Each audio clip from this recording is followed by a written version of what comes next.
Have you ever had to walk away from a toxic family member? No names, just yes or no. The letter that turned my life upside down, I told myself without saying it out loud as I slid the envelope back into my bag while Carol staged the kind of kitchen ceremony she lives for, where Dennis clears his throat like a judge about to hand down a sentence, where Jenna stands on a chair because the angle matters for the photo, and where the words, "we couldn't help with tuition this year," land with the soft, practiced smile of people who would rather talk about sacrifice than practice it. And while the bow on Jenna's brand new car reflected in the window like a prize nobody asked me to clap for, I felt the old instinct to argue press against my teeth and, for once, I swallowed it, because the paper in my bag, full tuition, housing covered, work-study guaranteed, deserved better than a scene that would turn into a family group chat about my attitude. I said congratulations to Jenna in a voice so steady it surprised me, and when Jenna asked if I wanted to take the car around the block since we'll both be on campus road soon, I smiled the way a person smiles when a dentist says, "You'll just feel a little pressure," because the truth was that I already knew the route to the bursar's office, the registrar, and the late-night lab where I planned to spend most of the year, and I also knew that if I drove that car even once, the story would become that I was included. And if there is one thing I had learned from living with Carol's narrative management, it was that stories harden faster than concrete and are 10 times harder to dig out of once they set.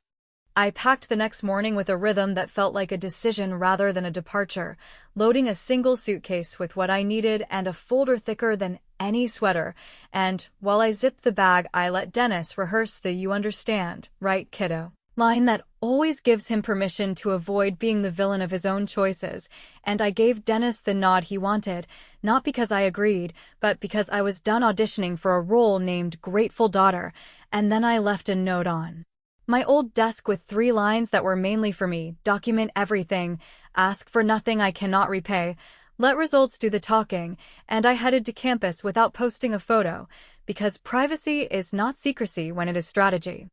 Orientation week at State felt like a hurricane to everyone else and like a workbook to me, and the first page of that workbook was the bursar window where I met Doc Green,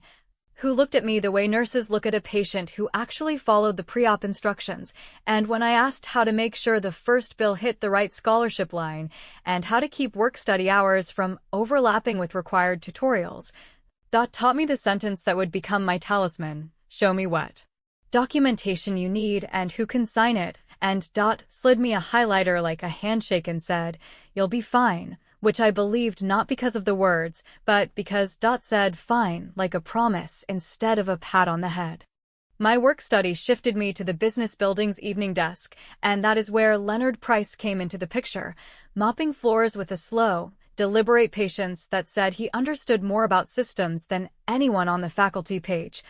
And when Leonard asked whether I was a numbers person and I said yes in that shy way that comes from years of being told my seriousness was a personality flaw, Leonard chuckled and told me that numbers are honest when people are not, and that one line moved into my head like a tenant who pays on time, because I knew exactly what it meant in a house where "we just can't this year" always coincided with somebody else's new purchase.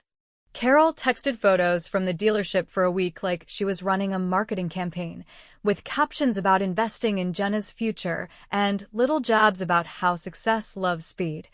And I muted Carol because silence can be a boundary when you choose it on purpose, and instead of scrolling I learned which door at financial aid gets you a human after 5 in the afternoon, how to title emails to get answers, and exactly how many hours I could add to my shift without tipping over the limit that would lower the work-study rate, and while other students compared dorm posters, I built a binder with tabs for every office that could touch my file, because I had decided that if I could not have parents as a safety net, I would make bureaucracy my net and learn how to land in it without snapping a bone. Professor Aaron Whitaker noticed me in week 3 when I turned in a cost accounting assignment with footnotes that nobody asked for, and instead of warning me about perfectionism, he underlined the part where I explained the control flow like a story. And Professor Whitaker said, "You see systems," which was the first compliment I had ever received that felt like an X-ray, and when Professor Whitaker told me to come to office hours, I did, not to be liked, but to be useful, and in that small fluorescent room where so many students go to bargain for points. We talked about why people break rules and how good systems make breaking them unnecessary. And I walked back to the desk thinking that for the first time an adult on duty saw the version of me I am. Not the one my family complains about on speakerphone. Thanksgiving arrived with the usual Carter script, Carol pitching a Norman Rockwell scene in a group text, and then adding the line, "It would mean a lot if you came home." Followed by 3 messages about where Jenna's boyfriend would park Jenna's car so it would not get dinged, and I told Carol I had picked up extra shifts and would be volunteering at the International Student Dinner, and Carol said I was being dramatic. And I told Carol I was being employed, and the call ended with Carol's sigh. That sounds like a curtain closing, which used to wreck me and now just meant the conversation was over and the work remained. And I put my phone down and made a list of winter tasks that included renewing the scholarship, locking in spring housing, and learning the names of the 2 people in student accounts who actually solved problems. The night before I went home for a single day in December to exchange gifts because I am not a machine and I still wanted to see if anything had changed, I lay on the thin dorm mattress and let one question tumble around the room like a coin in a dryer. Because I could not stop hearing the clink of dishes after the car party, and I could not stop seeing the shadow of 2 people in the kitchen after I went upstairs with my bag, and I kept circling the same thought without wanting to land on it, which was whether Carol told Jenna that my leaving early for campus was a punishment, a betrayal, or a relief, and whether that was the moment Jenna decided to stop texting me like a sister and start posting at me like an audience member. So here is the hook I did not post, but I live by now. Can you guess what was actually said in my house after I walked out with my folder and my silence? And if you can't, do you want to know why Jenna's messages went dark the next morning? Because I am about to find out, and I have a bad feeling the answer will cost interest. It is strange how silence between siblings can feel louder than the shouting matches you used to have as kids, because when Jenna stopped answering me after that first night, it was not just a matter of unread texts or ignored calls. It was as if she had joined a different channel of reality where the rules of communication were written in hashtags and glossy photos, and every time I opened my phone I could see her smiling beside the car, framing her life like an advertisement for momentum. While Carol supplied the narration, bragging online about investing where it matters, which was a line she never aimed in my direction, and the more I watched it, the more I realized that my place in their story was not absence by accident but exclusion by design. So I made a decision that year that would carry me further than any parental blessing ever could. I redirected all that static energy into the places where systems live, the bursar's desk, the registrar's files, the endless loops of FAFSA verification.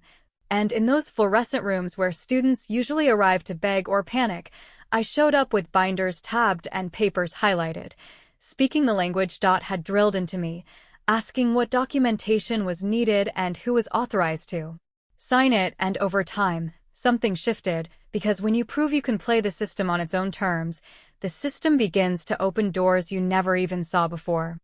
That is how I found myself one spring Saturday not just pouring water at a donor's brunch, but watching Carol and Dennis drift into the event like they belonged to it, smiling at people they barely knew, leaning across white linens to whisper about family values. And when Carol caught my eye across the room, she gave that little wave, the one that says, "Don't embarrass us, just play along," and I realized in that instant that her greatest fear was never my failure, it was my refusal to stay invisible. Professor Whitaker stood at the podium to hand out student awards, and when he said my name, he followed it with a sentence that included integrity under pressure, and for the first time in public I saw Carol clap for me. But the clapping was not about me. It was about the optics of being seen clapping, and the moment the applause died down she pulled me aside between the dessert table and the plastic ficus and whispered her usual line, that they brag about me all the time. That I could have just asked, that it was unnecessary to make things difficult, and when I reminded her that I had asked and that she had chosen a car instead, her face pinched in that way people's faces pinch when reality collides with the story they have been selling, and she muttered, "This year is different," as though history can be rewritten with nothing more than a sentence. Then the reversal happened, the kind you never plan for but which arrives like a ledger evening itself. The dean thanked a new sponsor and asked the scholarship recipient to stand, and that recipient was me, and as I rose, Carol's best friend Lisa leaned into the silence with a comment meant to sting. "Isn't your niece applying for that too?" And the table froze the way tables do when the subtext finally becomes text, but I stayed standing, because this was not luck. This was the result of every form I had filed and every late-night shift I had worked. And I realized in that second that the optics Carol feared most were not of me failing, but of me succeeding in a way she could not spin. After the plates were cleared, she cornered me again, this time near the service hallway, hissing that I had embarrassed Jenna, that I could have stepped aside, that family should come first, and, before I could reply, stepped forward, her voice calm but unmovable, and said, "Scholarships are earned," and Carol's face cracked in a way I had never seen, because she had no script for an outsider who would not bend.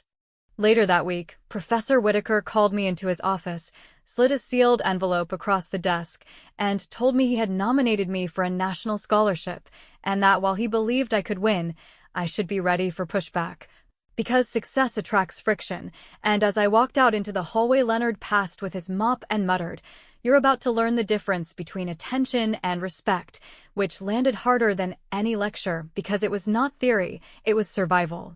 The pushback arrived within days in the form of a group text from Carol to both Jenna and me, commanding us to keep things positive and not air family finances, and when I read the words I nearly laughed, because they revealed the whole game. Protect the story at all costs, even if the truth gets buried alive, and that was the moment I decided my silence was not just going to be a defense anymore, it was going to be my weapon. And then came the voicemail that would test every ounce of that resolve, Carol's voice dripping with both guilt and power, saying that my scholarship paperwork required their tax forms and that they would not provide them until I apologized to Jenna. As though access to my own education could be traded for an apology I did not owe, and while I stood in my dorm room trying to process the audacity, an email from landed in my inbox with 5 words that changed everything: verification waived.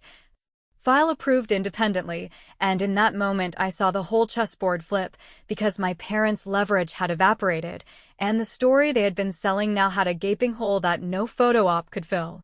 So I ask you now, not because I need your answer, but because it is the question that still hangs over every conversation I had that semester, when your family threatens to withhold the documents that prove you exist, but the system finally recognizes you without them, whose power is real, and what are you willing to risk to find out? I have repeated for years, sometimes with a shrug and sometimes with a laugh that never quite landed, that I was 19 when I dragged my single suitcase into the dorm and set the folder on the cheap desk like a shield. Because 19 sounds less breakable and more deliberate, yet the thing that keeps tugging at me when I sort the facts is that I was 18. Barely past the age where a permission slip still rules your week, and I carried that folder as if paper could grow teeth, which in a family like mine it actually can, so if the contradiction offends your sense of neat timelines, then good, let it itch. Because the itch is what kept me checking every statement and saving every email until the morning the campus mailroom handed me a green slip and a pen and said there was a certified letter waiting that required a signature from someone who knew her own name. I signed. I tore the envelope the way people tear envelopes when they already know it contains a problem, and I stood in a corner under a bulletin board while the words reorganized my understanding of the last 2 years, because the letter, worded in the bland tone lenders adopt when they want you to doubt your own memory, said I was past due on an auto loan, and it listed a make and model that belonged in Jenna's driveway with the dealer plate still warm from the printer, and it showed my name at the top line with the last 4 digits blotted coyly, like the problem was discretion rather than audacity, and I felt that precise click you feel when a long suspicion stops floating and lands hard on facts, the kind that don't blink under light. I did not call Carol. I did not text Dennis. I did not send Jenna a message shaped like a conscience grenade, because had trained me in a discipline that does not look like love but is, at its core, respect for the self you are trying to keep alive. So I walked the certified letter across campus to the bursar windows and asked if had 10 minutes, and she made 10 minutes out of a schedule that devours them, and she read the letter with the calm curiosity of someone who has translated hundreds of bureaucratic rashes and knows which ones are dangerous, And then she said the three-step plan in a tone that brokered no drama: pull the credit reports, file the identity theft affidavit, obtain the original application. And as she handed me the federal form, she added what would become a line I have repeated to students who came after me: "You can love people and still refuse to fund their story." So I pulled my credit and stared at the entries like they were a timeline of a movie I did not remember filming, because there sat the auto loan opened the week of the bow photo, there sat the inquiry stamped on the day I moved into the dorms, and there, nestled like a thorn that had been waiting for a twitch of skin, sat a dealership note linking my name to a purchase that had apparently been presented in our kitchen as a gift to the future of the family, and I breathed through the part where rage tries to wear your face, then printed everything, highlighted the parts that mattered, and walked to campus police, not because I wanted a siren, but because Dot insisted that incident numbers are the only language certain systems understand. The officer listened without the condescension I had rehearsed defensively against, explained that family identity theft is common and painful and often minimized until it spirals into ruined credit or a mortgage refusal. And then he gave me a list of steps so plain and mechanical that I felt steadied just reading them: a hold on the title so the asset cannot migrate while we argue, a fraud alert extended with the bureaus, a formal request for the original application and the scanned identification documents, which is how, a week later, I received a packet that turned fax into an X-ray, because inside the packet was a photocopy of an application signed M. Carter, in a hand that looked like mine if you blurred your eyes and forgot how I draw the first angle of an M like a mountain ridge, alongside a grainy copy of my driver's license that had been scanned from an older address I never used for anything official. And when I looked close enough to make my head ache, I could see tiny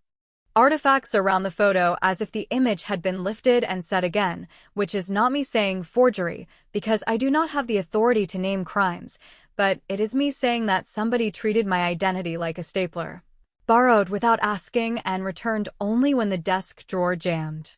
I called Carol from a campus phone because Dot told me to keep my own number out of whatever paper trail would follow, and I read the fax in a voice that refused the tremble, and Carol responded with a script so tidy it felt rehearsed, that they had intended to tell me that it was a better rate with my credit, that family helps family and paperwork is just paperwork, and when I said that my name is not collateral and that consent is not a technicality, she launched into the monologue about gratitude, the one where my education becomes a bill she wants current every holiday, and I listened to all of it the way a surgeon listens to a heart monitor, hearing the patterns and ignoring the metaphors. Then I told her I had filed the reports, that the lender had been notified, and that future conversations about the car would go through an investigator whose badge carries consequences no caption can outshine. Meanwhile, FAFSA verification, that stubborn tide that rolls back even when you think you have dammed it with perfect paperwork, pinged my file for additional documentation I was statistically unlikely to pry from parents who had already weaponized access. And Dot, who has seen this pattern enough to solve it in her sleep, wrote a memo requesting a dependency override based on the identity theft case and the documented refusal to supply forms, while Professor Whitaker, who understands that bureaucracy sometimes needs character references as much as facts, wrote a letter describing not my grit or my attitude, but my habit of making systems more honest by refusing shortcuts. And Leonard, who has no official title to cover what he does for students at midnight, walked past my desk and said nothing except coffee, as he set down his thermos like a benediction and kept moving, because sometimes the most respectful thing a person can offer is presence without commentary. When the lender responded to the dispute and confirmed the title hold, I felt something inside me click into alignment, a sense that no matter how loudly Carol performed outrage or how cleverly Dennis softened it into disappointment, paper and policy would sit there calmly doing their job until someone signed the only lines that matter, which is why the last page of the dealership file hit me like a quiet explosion, because in scribbled handwriting across a sales note I recognized Carol's tidy, upright letters with a hurried underline, urgent, college timing dated the exact day she told me they could not help, and in that handwriting lay the unvarnished truth I had suspected but not proven. That the car, which had been framed as an investment in Jenna's future, had also been financed, in part, by stealing mine. And here is where revelation, not drama, delivered the cleanest cut. The investigation confirmed what the packet implied, that the title lists me as owner and that without my signature the asset cannot legally transfer. Which means the shiny object in Jenna's driveway, the symbol of momentum that kept appearing in my feed like an advertisement for selective generosity, is in a very real sense mine to release or to reclaim. So if you are waiting for the next scene where I show up with a tow truck and a speech, hold that image loosely, because the truth is quieter and the consequence is colder, and it begins with a knock at a door and a question from a man with a clipboard, asking for the person whose name is on the title. The announcement that my name had landed on the business school's valedictorian shortlist was printed in black letters on an ordinary sheet of paper pinned to a corkboard. Yet the weight of it pressed down with more force than any conversation I had ever endured at the Carter kitchen table, because in that instant all the hours spent hunched over binders, all the late nights answering phones at the front desk while Leonard polished floors in quiet arcs, and all the strategic silences I had chosen in place of family dinners hardened into something undeniable, a line of recognition that could not be spun away. Although of course Carol tried within hours to smother it under the same blanket of image management she had always used whenever reality threatened to show its unflattering angles. She called me the same afternoon, her voice wrapped in the brittle sweetness she saves for occasions when she wants to appear supportive but cannot resist slipping in the barbs, and she began with, "We heard the news, honey, and of course we're proud, but let's be clear. There's no need to dig up old wounds," which was her coded way of saying that my acceptance of the shortlist was permissible only if I agreed to keep silent about the fraud and the car and the certified letter that still sat in my drawer like a grenade, and when I refused to give her the reassurance she craved she shifted gears without taking a breath, insisting that they had already spoken to Lisa's cousin at the bank who could smooth over the paperwork. As though theft could be papered into misunderstanding, as though the problem was not what they had done, but the audacity of me refusing to play along. I hung up without promising anything, and I walked across campus to Dot's window, because if there is one lesson I had learned it was that power lives not in speeches, but in paper, so I told her I was ready to file the full report with the police, to extend the fraud alerts, to attach the dealership documents, and to let the process unfold without apology, and Dot, who has seen more frightened students than most therapists, nodded with a calm that told me I was finally standing on ground solid, enough to bear weight. That week also brought the next twist in the form of a rumor, delivered by a classmate whose awkward half-smile betrayed that he did not believe it but wanted me to know anyway. That I had cheated on a midterm freshman year and that Professor Whitaker had covered for me, a story so ridiculous it almost made me laugh out loud, except I knew immediately whose fingerprints were on it. Because my mother has always understood that in professional spaces the fastest way to wound a reputation is not to argue with facts, but to seed doubt with whispers, and while I knew Whitaker's integrity would keep the institution from treating the rumor seriously, I also understood that reputations are not decided in offices, but in hallways, where people repeat what they half believe simply because it entertains them.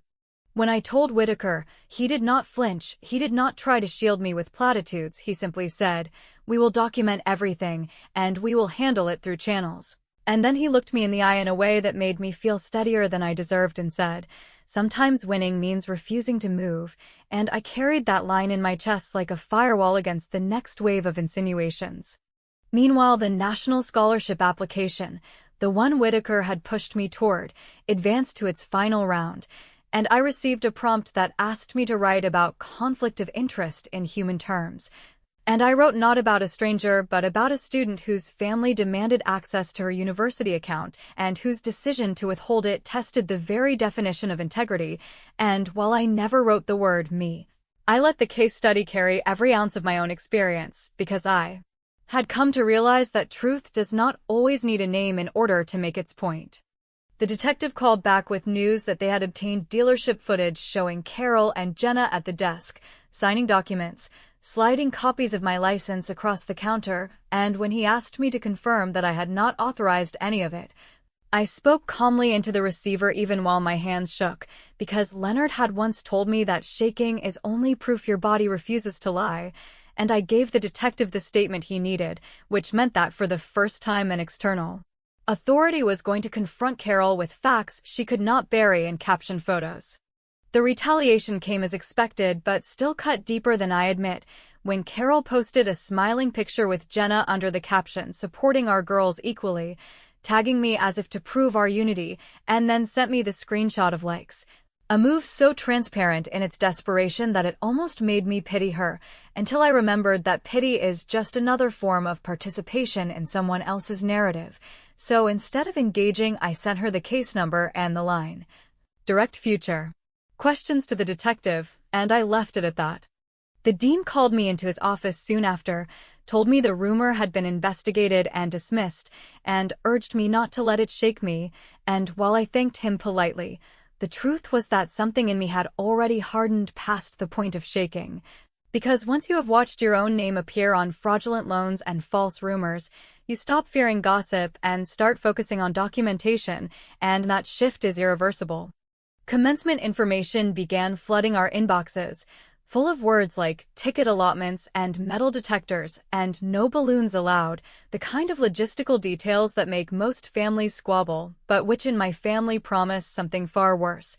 Because the limited number of seats meant I would be forced to decide who literally got to witness the culmination of 4 years, and while Carol texted me her expectation that the front row would naturally be reserved for parents who sacrificed everything, I quietly filled my guest list with the names of people who had actually sacrificed. Dot with her patient guidance, Leonard with his thermos of stubborn coffee, Whitaker with his letters and his unflinching belief. And finally the detective, because I wanted someone in the room who understood that truth had been bought with evidence rather than sentiment.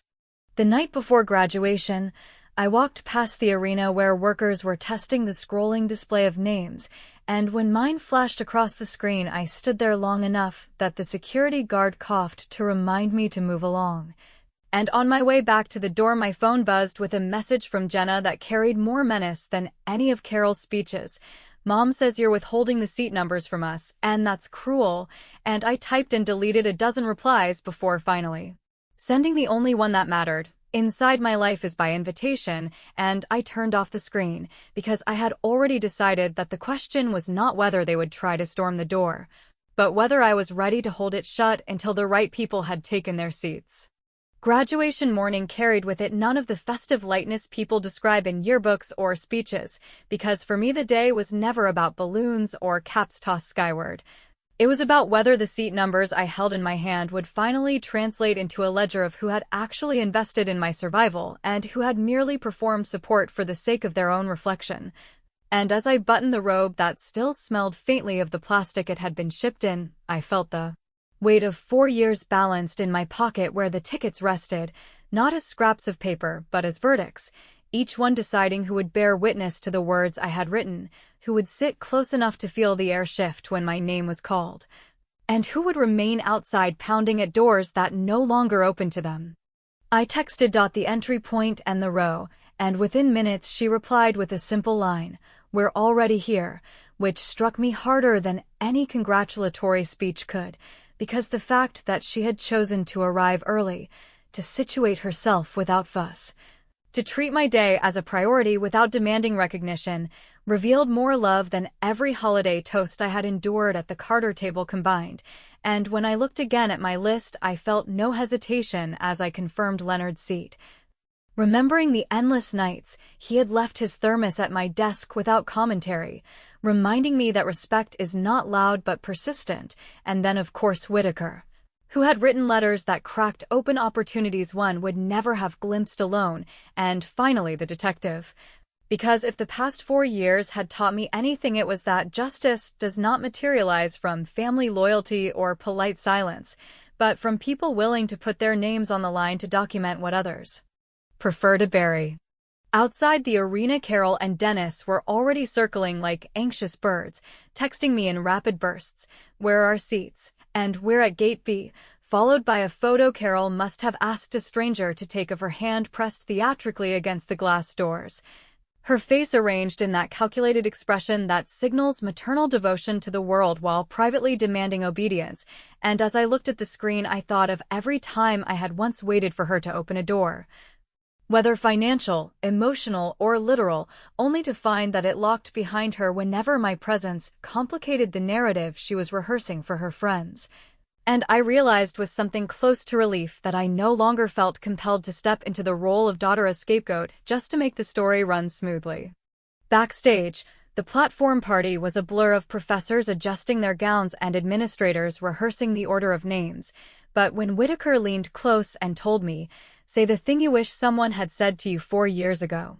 I understood that the speech I had written was not meant to flatter donors or to reassure parents. It was meant to carve out space for every student who had survived systems by mastering their rules rather than waiting for permission, and the knowledge that my words could function as both closure and declaration steadied me more than any practice session in the mirror. Security staff whispered about an incident at Gate B where a woman had argued with volunteers over seat numbers, insisting she was the mother of the valedictorian and therefore entitled to front row access. And when they offered overflow seating with a live video feed, she refused, declaring that appearances mattered and she could not be seen anywhere but the front, and I felt a curious calm knowing that for once policy, not persuasion, was the arbiter. Because paper and procedure, the very tools Carol had tried to weaponize against me, were now the instruments keeping her outside. When my name was called and I walked across the stage, the sound of the crowd felt like a wave I did not need to ride, because my eyes went directly to the row where Dot sat with her program folded neatly in her lap. Leonard leaned forward with pride disguised as casualness. Whitaker clapped with the rhythm of a man who refuses to play politics, and the detective sat slightly apart, ordinary yet solid, representing the reality that truth had been documented and could not be erased by captions or denial, and in that moment the absence of Carol and Dennis did not feel like loss, but like justice rendered in seating charts. The speech itself lasted 6 minutes, but contained years, and though my voice never rose into dramatics, the sentences landed with the clarity of ledger entries. That systems are not inherently cruel, but become cruel when people manipulate them for personal benefit. That silence is not agreement, but sometimes a form of record-keeping. That respect is not granted by family title, but earned by presence and persistence. And when I closed with the question I had been carrying for months, "Do you know your true worth, and what will you stop paying to prove it?" I felt the arena pause, as though everyone in the room, regardless of their own families or debts, had been forced to measure themselves against the ledger I had just opened. When the recessional carried us out into the sunlight, I returned my phone from the staff member who had been guarding it, and the screen lit with a string of missed calls and one photo from Jenna that sliced through me with unexpected force. Her car, now bearing a bright sticker on the windshield from the finance company, proof that the title hold had matured into action, and beneath it her single message, "We need to talk," which for the first time sounded less like accusation and more like confession. And as I stood in my robe with the arena behind me and the family I had chosen beside me, I realized that perhaps Jenna had not understood until this moment how the car she had been gifted was bought with theft, and that her apology, if it came, might be real. Carol and Dennis waited near the exit, rehearsed smiles fixed, and when Carol reached for my hand with the words "seat numbers," as if the ceremony had not already concluded, I looked at her with the clarity 4 years had earned me and answered, "It's over." And when she replied with "Family is forever," I corrected her with "Debt is not," before turning toward the detective, who introduced himself formally and requested a brief conversation regarding the ongoing investigation, and in the silence that followed I watched Dennis blanch, Carol sputter, and Jenna step forward holding the notice in her hand, her voice unsteady, but hers alone as she said, "I didn't know it was in your name, I'm sorry," and I believed her. Because for the first time she looked like someone standing apart from Carol's script rather than repeating it. I promised Jenna I would sign a transfer once the loan was refinanced out of my name and current, with no surprises, no extensions, no manipulation. And she nodded with the seriousness of someone who had finally grasped that boundaries are not cruelty but structure. And then I walked toward the people who had truly carried me, Dot with her efficient hug, Leonard with his quiet, told you there'd be a wall, and Whitaker with his half-joking directive to build your own building now, because they understood what Carol never could, that the real inheritance is not material, but the knowledge that your worth is never determined by how much humiliation you are willing to absorb in exchange for belonging. That evening at a modest dinner hosted by the Scholarship Fund, I checked my phone one last time, saw the fraud alert confirmation, the National Scholarship deposit, and the final voicemail from Carol asking to make everything go away without police involvement. And I deleted it without hesitation, because the era of covering for her was finished, and when I called Jenna instead and told her that I would help her make the necessary phone calls but would not pay a cent, she said, "That's fair." And I felt a hinge inside me finally close. The night ended not with applause or champagne but with me walking back to the business building to retrieve the binder I had left in my locker, and Leonard, as always, was there pushing his cart in long patient lines, and when he asked, well, I answered, it worked, and he nodded without surprise, saying simply, course it did, and in that exchange I understood that victory does not require spectacle, because the truest justice had already been delivered in the simplest fact of all. The people who once believed they controlled my seat numbers were now locked outside, and the people who had stood with me all along had claimed the front row.